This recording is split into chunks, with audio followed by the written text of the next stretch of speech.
always say, I always kind of thought it should be called a grace period. It operates very much like a grace period. It's called a 6-month post-enrollment deferment. That simply means that when you graduate, you got 6 months, just like you do with Stafford, before the Grad Plus comes due. You got some time to get your feet on the ground. Now, once again, because this is an unsubsidized loan, just like Stafford's, and it's at a higher rate, postponement of this could be costly. So when the loan comes due, if you for some reason are trying to postpone payment of this, it's going to cost you to do that. There's not going to be a fee to do that. It's just that interest is accruing. But once again, just like Stafford, Grad Plus loans have multiple repayment options, which is one of the reasons federal loans tend to be preferred over private loans. Now, again, we reference the NSLDS, the National Student Loan Data System website at nslds.ed.gov. Folks, this is a great place to get a cumulative running total of all your Title IV loans, Stafford, Grad Plus, and Perkins. And those of you who started dental school and already had some federal loans from undergrad or perhaps some kind of a post-bac program before you entered dental school, they'll be on there. The NSLDS site is not a real-time updated site. The loan servicers feed into this site for you, but it's a great place to see all your federal loans in one place, NSLDS. I would strongly encourage you to check it regularly, at least a couple of times a year, and that will give you a good idea about your total borrowing. Now, we reference federal versus private loans. No one that I'm aware of is going to be terribly heavy-handed and tell you what you should or should not borrow. Everyone's going to talk to you about borrowing responsibly, not borrowing more than you need, but you are going to hear the mantra, if you will, of pursue federal loans before private. The reason we're showing this particular slide is that, as you'll see in a moment on another slide, there's been now some renewed interest from some students in taking out private loans in lieu of federal. We want to be absolutely sure you know the important distinction between these two.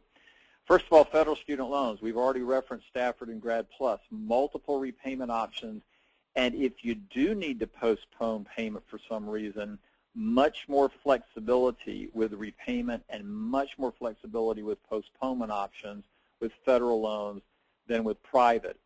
The federal loans, depending on the eligibility requirements, are eligible for what are called forgiveness programs, which we'll briefly reference, and that is just not the case with private loans. Private loans are not backed by the federal government, so there's much less flexibility there. The interest rates on Stafford and Grad Plus and on the other federal loans are fixed, and as we've already mentioned, with federal loans between Stafford and Grad Plus, you can borrow all the way up to your cost of attendance. Private loans tend to have either variable rates, that is still the norm, although there's some private loan programs that are now offering fixed rates, albeit a bit higher. And in almost all cases, you're going to run into borrowing limits with private loans. The private lenders are not going to want to see more than X amount of borrowing a year, and they'll put a cap as well on cumulative borrowing. So much more flexibility with federal student loans than with private loans. And again, if you get a notice about something or you go online, I mean, the particular bank I bank with, every time I go in to check what little money I have in my account, I seem to see ads for private loans, and you'll see things like rate says low as. Well, if you're considering a private loan, we'd strongly encourage you to take a close look and to talk with the financial aid professionals in the financial aid office. Now, while we're talking about student loan debt, some numbers to throw out at you. In case you're wondering kind of sort of where you may fall when you graduate, and granted we'll be comparing 2016 back to class of 2011 because these are numbers from the senior class of 2011, nearly 1 in 5 graduates had no debt or debt lower than $80,000, and so that's a very encouraging sign. But 89% of the graduates in the class of 2011 had some kind of debt, and you can see the figures there, over $200,000 for the mean indebtedness, much higher at private and substantially lower at the public dental schools. And nearly 1 in 5 graduated with educational debt over $250,000. But as you're going to see in a moment, there are many options to pay this off, and dental school graduates have a terrific track record for doing so. without trying to throw too many numbers at you or too much detail, I want to show you a couple of repayment examples, and I want to tie this back to one of my first messages to you about trying to preserve your choices when you get out of dental school in repayment. If we take the average debt from the class of 2011 of just over $200,000 and run it out over a 10-year repayment schedule, you can see a payment of around $2,700 a month for 10 years. And if this particular borrower did take the full 10 years to pay the loan off, he or she would end up paying about $330,000 on that loan. But remember, that's if the borrower took that long to pay the loan off. We've had a difficult time proving this, but the general thought is that practicing dentists pay their loans off in 7 or 8 years and develop an aggressive repayment strategy. But look at that same borrower. If he or she didn't do a 10-year plan and extended the payment out over 25 years, look at the rather dramatic drop in the monthly payment, but the rather substantial increase in the total repayment cost, once again, if the loan was held to term. Now, the takeaway from here should be the following. When you heard me say earlier about watching what you're borrowing and keeping your consumer debt in check, here's why that's so important. When you graduate and you're given options as a dental school graduate for repayment, these are 2 of the options you're going to be given. There's some other options as well. You've got plenty of time to learn about all the repayment options later on in dental school and before you graduate. But if you want to pay over a 10-year period of time and you'd like to pick this 10-year repayment plan, but because you've built up consumer debt, or maybe you have a car payment, or maybe you have some other financial obligations that are eating into that amount, you might be forced into a 25-year extended repayment term, at least for a while. The argument is you want to preserve your choice, and you might get into a 25-year repayment plan, but perhaps the reason you did that is not because you couldn't afford a 10-year plan. It's because you wanted to show a mortgage company a lower monthly debt-to-income ratio. And so even though you can afford $2,700 a month or whatever it will be when you graduate, you're going to initially get into a longer plan to do what? Help you qualify for a mortgage, and then you're going to move back into a 10-year plan or accelerate your payments. Folks, that would be especially important for those of you who may have to borrow money to start practice or buy into a practice. Once again, you don't want to be forced into a 25-year plan because you did not watch your budget in dental school. You'd like to have that option as long as you choose that option. Now, some advantages for dental school graduates, and again, we've kind of referenced this already. Unlike your friends and colleagues who are in some of the other health sciences programs, the majority of you will enter the income stream faster at very good salaries simply because that's the majority of folks don't go into a residency or postdoc program. You may choose to do that, but the majority right now are getting into the income stream faster with the practice. And so you may be positioned for aggressive repayment quicker than some of your colleagues, again, in other disciplines. And as I've already mentioned, you guys have a great track record. The gauntlet has been thrown down, or the mark has been laid, if you will, for paying your loans on time. So your colleagues have done that, and you're certainly expected to do the same. Okay, third thing on the agenda. Let's talk about some changes that have occurred and some items to kind of keep on your radar screen regarding financial aid and how to take care of your loans. First of all, some changes of note. If you were paying any attention to some of the recent goings-on Capitol Hill, there was discussion about extending the 3.4% interest rate on Stafford loans. If you're wondering if that applies to you, the answer is no. It only applies to undergraduates. So that had nothing to do with graduate and professional students, including dental students.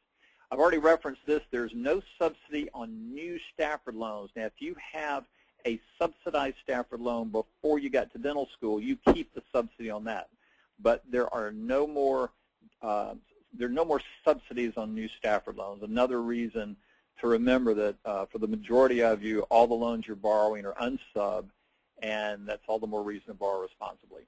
Something that's been taken away, there are no more discounts for timely payment, and there have been some recent changes that are going to go into effect while you're in dental school, I believe set for next year, based on your income. And so for those of you who, when you graduate, are interested in paying maybe not under a 10-year plan or a 25-year plan, but tied your income with a program called income-based repayment or income contingent repayment, those are some things to keep on your radar screen, and those details will be covered with you when you graduate. There are a lot of different loan servicers. Now, you're going to be borrowing Stafford and Grad Plus from the direct loan program, and the commitment is to keep your loans in one place with one servicer. But just watch your mail carefully. Be sure you open your mail. Be sure you keep your addresses up to date so that if your loans are moved from one servicer to another, you get notice about that. We've already referenced capitalization, and one thing I would encourage you to do is kind of keep the radar up for capitalization policies on your Grad Plus loans, and your financial aid folks should be able to help you with that.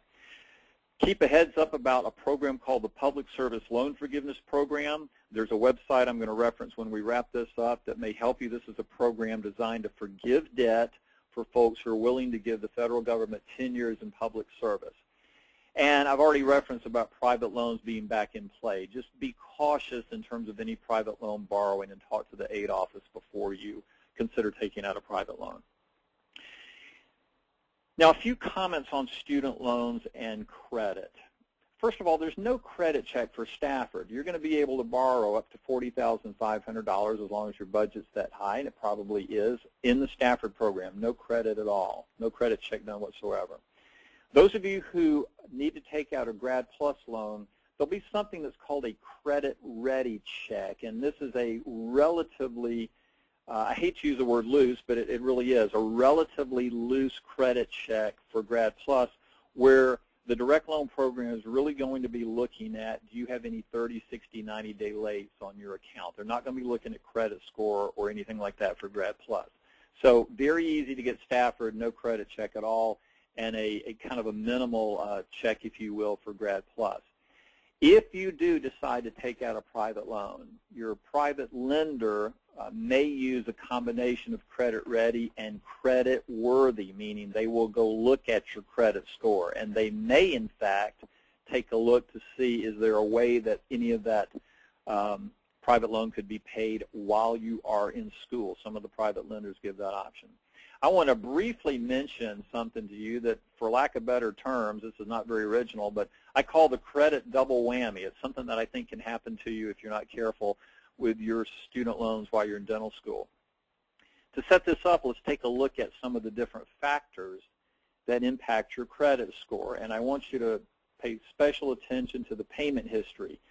35% of your credit score comes from your payment history, how timely you are with your credit obligations. Now, there are other factors in there as well, including 30% for amounts owed. And folks, that's not really so much the amount of student loan debt you have.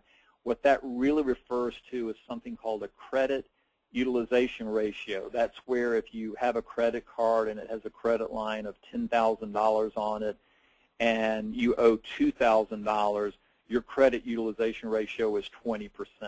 If you've got an $8,000 balance, your credit utilization ratio is 80%. But the main thing I want us to look at is your payment history and the impact that your student loans have there.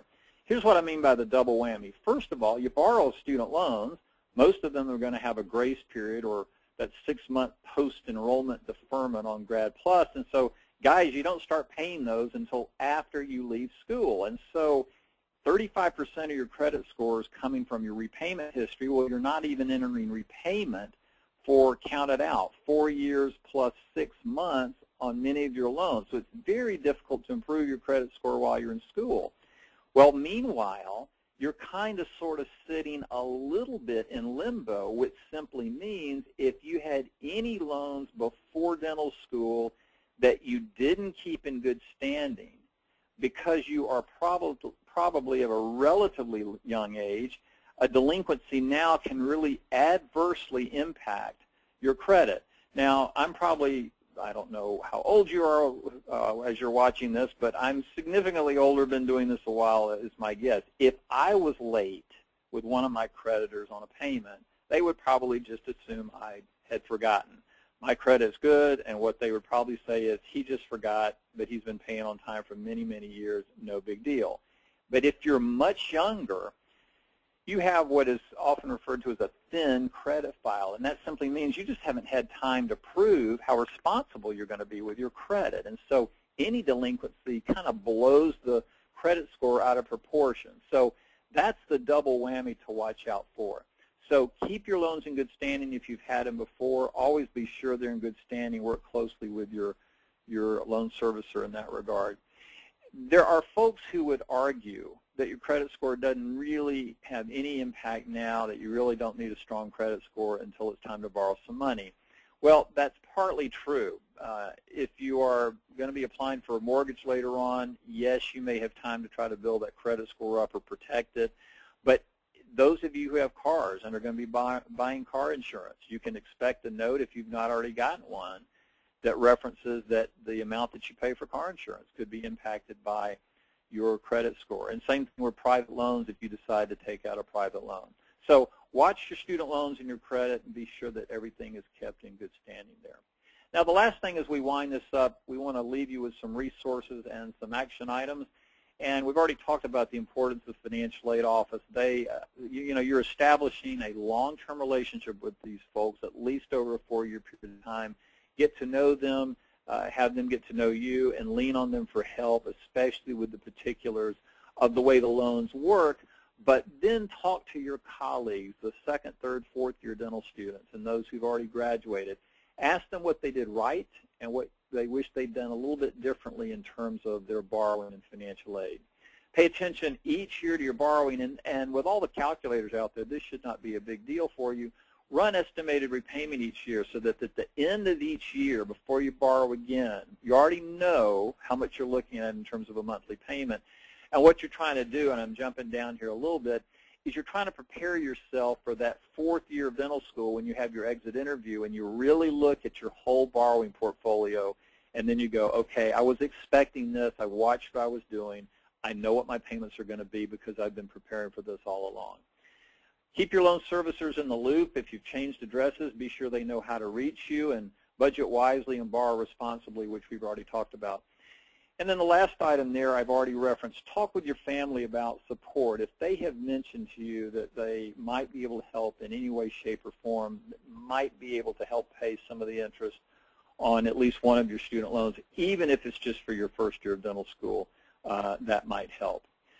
The resources we've talked about, the NSLDS site, godental.org, which I feel sure you've already taken a look at, and we'd encourage you to use this site. Lots of information there, updates and articles, and a great source of financial aid in addition to the financial aid office. You'll be borrowing Stafford and Grad Plus through the direct loan program, and you set up your account to manage those loans at myedaccount.com. If you're interested in the repayment plan that's tied to your income, there's a great website. It's a nonprofit site that can keep you up to date with information on IBR and the Public Service Loan Forgiveness Program as well. So lots of resources, but once again, the main one being your financial aid office. So we appreciate you sitting on this agenda and going through all these agenda items with us on this presentation on financing a dental school education. We've covered a lot about the cost and what you're going to be borrowing and some things to keep on the radar screen and changes and student loans and credit and then resource and action items. And perhaps we close by reminding you that the gauntlet's been laid down. There are lots of your colleagues who've done this successfully, and folks, there's absolutely no reason that you can't do this as well. So congratulations on your matriculation to dental school, to the class of 2016. On behalf of the American Dental Education Association, we appreciate you taking time to view this, and we hope that it helped, and we wish you every good luck with your dental school.